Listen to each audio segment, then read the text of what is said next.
हमें कहा गया है कि 0.45 पोटेशियम सप्लीमेंट के पास मास के लिहाज से 22% पोटेशियम है।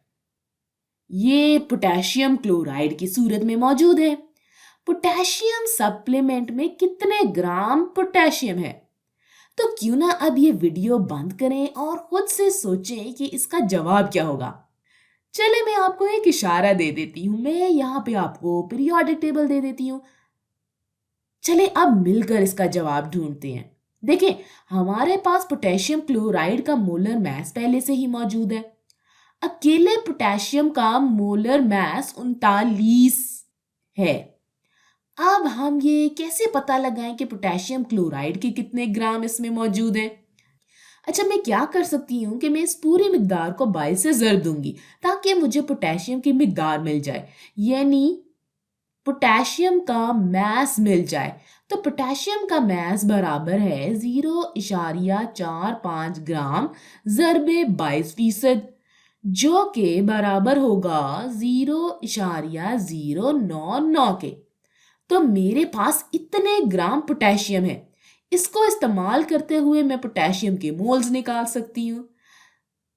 सारा पोटेशियम पोटेशियम क्लोराइड की तरह मौजूद है, यानी जितने मोल्स पोटेशियम के होंगे उतने ही मोल्स पोटेशियम क्लोराइड के होंगे। फिर मैं मोल्स का इस्तेमाल करते हुए आसानी से इसका मास निकाल सकती हूँ, चूंकि मोलर मास पहले से ही मेरे पास मौजूद है। तो मोल निकालने के लिए मैं 0.099 को तकसीम करूंगी 39.1 से। अब हर पोटेशियम क्लोराइड के लिए मेरे पास एक पोटेशियम है, लिहाजा पोटेशियम क्लोराइड के भी इतने ही मोल्स होंगे। ये तो मुझे इसके मोल्स बताएगा, लेकिन मुझे तो यहाँ मैस चाहिए। तो मैस के लिए मैं इसको ज़रब दूंगी मोलर मैस के साथ। अब इसका जवाब मुझे बताएगा कि ग्राम में हमारे पास कितना पोटेशियम क्लोराइड है। चलें इसको कैलकुलेटर पर कर लेते हैं।